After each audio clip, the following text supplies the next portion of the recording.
asambleísta Patricio Donoso.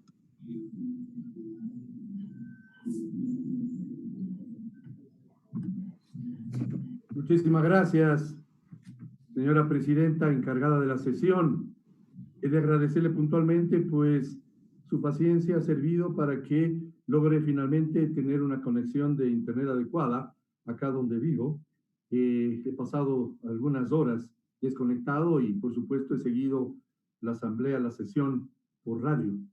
Y le he pedido el uso de la palabra. Soy miembro alterno de la comisión que trabajó este tema, la Comisión Ocasional de Análisis de las Enmiendas, y como asambleísta alterno o miembro alterno de aquella comisión actué en forma esporádica, pero con toda la emoción de ser partícipe de este proceso.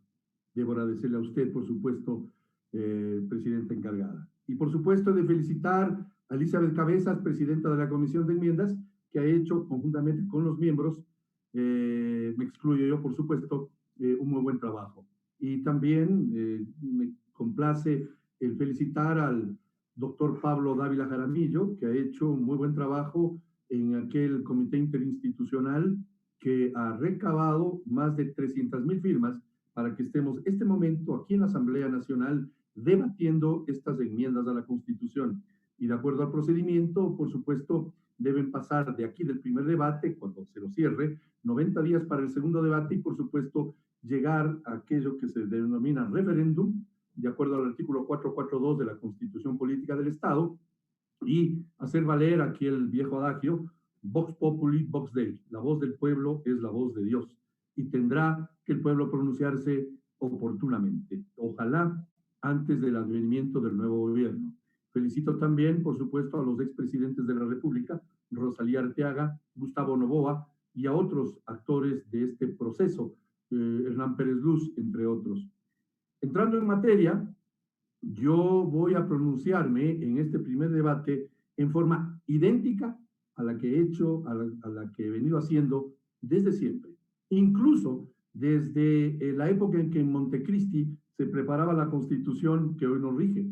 Yo no era legislador en aquel entonces, era presidente del Comité Empresarial Ecuatoriano y recuerdo haber viajado algunas veces a Montecristi a decirles a los asambleístas de aquel entonces en Montecristi, año 2007, que estaban equivocados.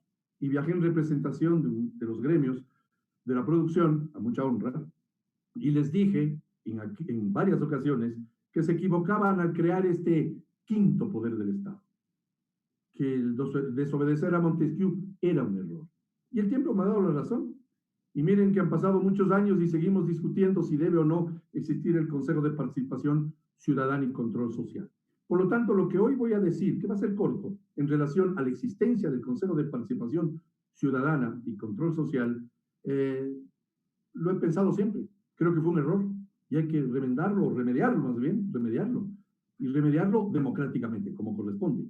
Como democráticamente está vigente la acción. Yo voté en contra, mi derecho, de la aplicación de la Constitución de Montecristi, pero la mayoría del pueblo votó a favor. Por lo tanto, demócrata como soy, he acogido esa Constitución, es más, la respeto, es más, impulso a que se la respete. Por lo tanto, eliminar el Consejo de Participación Ciudadana y Control Social es un requerimiento ciudadano, pero hay que hacerlo de acuerdo a la propia Constitución.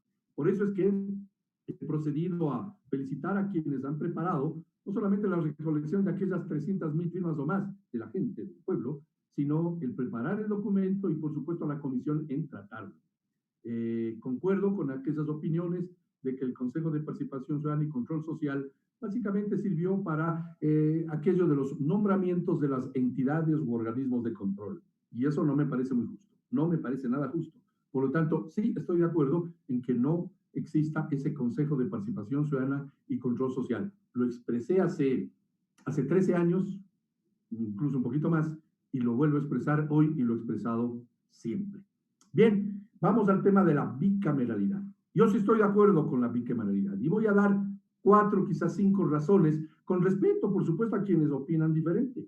El Ecuador siempre tuvo la bicameralidad, siempre, o casi siempre, en muchísimas de las constituciones, creo que son 21 o 22 en la época republicana, muchas de ellas, la mayoría, han tenido conceptos de legislaturas bicamerales. Yo sí estoy de acuerdo. Y no es nuevo para el Ecuador el volver a la bicameralidad, por tanto no hay que asombrarse. Yo sí creo que es necesario el que existan dos cámaras. La primera, la de representantes, así lo llama el proyecto, yo la voy a llamar la de diputados, donde se da el fragor de la discusión doctrinaria, filosófica, partidista incluso, donde inclusive hay fuerzas contrapuestas que en forma iracunda inclusive pueden discutir proyectos de ley. Está bien, esa es la democracia. Precisamente el Congreso, los diputados deben estar prestos y listos para llevar adelante con su argumentación, con su parlamentar, de ahí viene la palabra parlamento, sus diferencias. Y frente a ello, pues la democracia es la que manda, los votos son los que mandan, pero ahí tiene que darse el fragor de la discusión y luego pasar, en mi opinión, a la Cámara del Senado, donde estarán gentes con mayor experiencia, más reposados, que puedan limar asperezas y, por supuesto, remitir al Ejecutivo un proyecto mejor tratado. Y voy a hacer referencia a esto. Casi no existe actualmente proyecto que apruebe la Asamblea Nacional actual, que vaya a Carondelet, que no regrese vía veto parcial, incluso con correcciones a sus artículos, en su articulado incluso hay contraposición y generalmente hay correcciones frente a aquella absurda, en mi opinión, contradicción entre un artículo y otro, o unos artículos y otros. Precisamente con la existencia de un Senado irá mucho más limpio que el proyecto para el ejecútese del Ejecutivo. Así dice nuestra Constitución y así tiene que ser en cuanto al ejecútese, a la aprobación o posibilidades de vetos totales o parciales de una ley. Pero mandaremos con nosotros como primera función del Estado mejores proyectos al Ejecutivo para su pronunciamiento. Algunos argumentan, y yo no estoy de acuerdo con ellos, que esto costará más. Al contrario, costará menos. El proyecto establece, me parece que 90 diputados, y he decidido así llamarlos, para esta explicación solamente, y 30 senadores, son 120, menos de los actuales 137, además de la eliminación de los alternos. Cuando un asambleísta o diputado o representante o senador principal tuviese que dejar por cualquiera de las razones el puesto, pues viene el siguiente más votado. Y así se elimina aquello de los alternos que en muchos casos, con el debido respeto a todos ustedes, colegas legisladores, ha sido foco de corrupción en algunas ocasiones, no en todas. Pero por supuesto, el costo será menor. Y el Palacio Legislativo, al cual estamos extrañando los 137 legisladores, el Palacio Legislativo que está en la ciudad de Quito, ese Palacio Legislativo tiene dos salones. El salón llamado José Mejía Lequerica, el ex Senado le llaman algunos, y por supuesto el Salón Nera Martínez, que es en el cual nosotros solemos reunirnos y al cual pronto, Dios mediante, volveremos. Por lo tanto, no hay nuevos gastos o nuevo gasto en la infraestructura de aquellos dos salones que alberguen a las dos cámaras, en esta bicameralidad que yo sí estoy apoyando, respetando a quienes piensan diverso. Ahora bien, en mi opinión, la Cámara del Senado, ya que esa sería la nueva, si cabe así decirlo, frente a la actual realidad, se encargaría de los temas políticos suculentos. Yo los llamo así, porque ahí, en mi opinión, deberían estar temas referentes a reformas a la Constitución, por ejemplo, que se lo trate en el Senado, gente con mayor experiencia, que obviamente venga la opinión de la Cámara de Diputados, es absolutamente válido. Héctor Muñoz mencionaba, le escuché por radio, que no deben haber las mismas funciones de ambas cámaras, porque eso sería inoficioso. Yo estoy de acuerdo con Héctor Muñoz, con el asambleísta Muñoz. Pero podría la Cámara del Senado encargarse, y con esto termino esta primera parte, de reformas a la Constitución, de cualquier índole, del tratamiento, me refiero, de aquellas reformas o enmiendas de la Constitución, temas de orden presupuestario.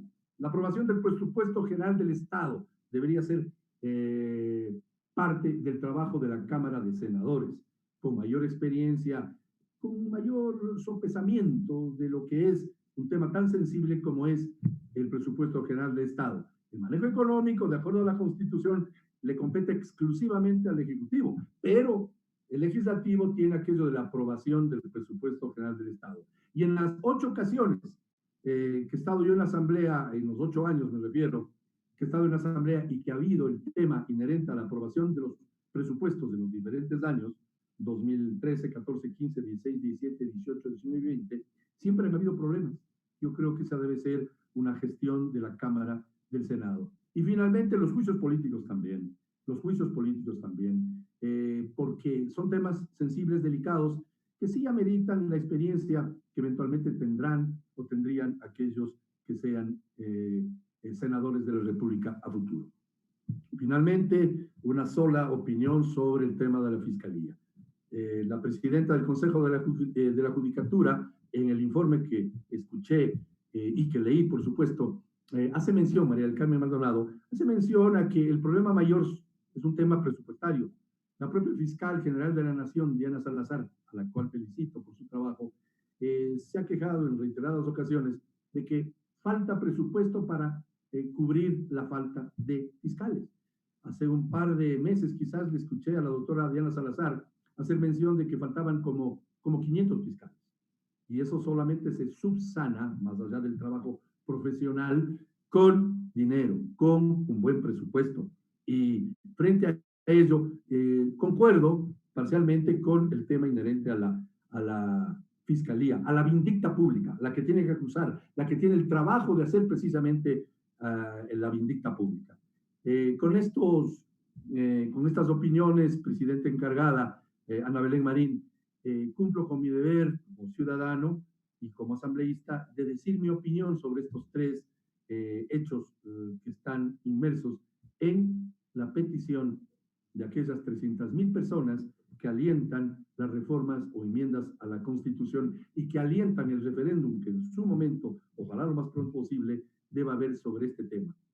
Culmino diciendo que Vox Populi, Vox Dei. La voz del pueblo es la voz de Dios. Toda consulta popular, incluso hay un par de consultas que vienen en camino, son válidas, todas, porque siempre he opinado que la opinión del pueblo debe ser la guía y norte del actuar de nosotros, los políticos, porque allí estaremos precisamente cumpliendo con nuestro deber de hacerle caso a la gente, a quienes son nuestros mandantes. Muchísimas gracias por la paciencia y, por supuesto, ojalá este tema se cierre hoy para que comiencen a correr los 90 días para el segundo debate y luego el referéndum que deberá darse en el Ecuador. Señoras y señores legisladores, muchas gracias. Gracias.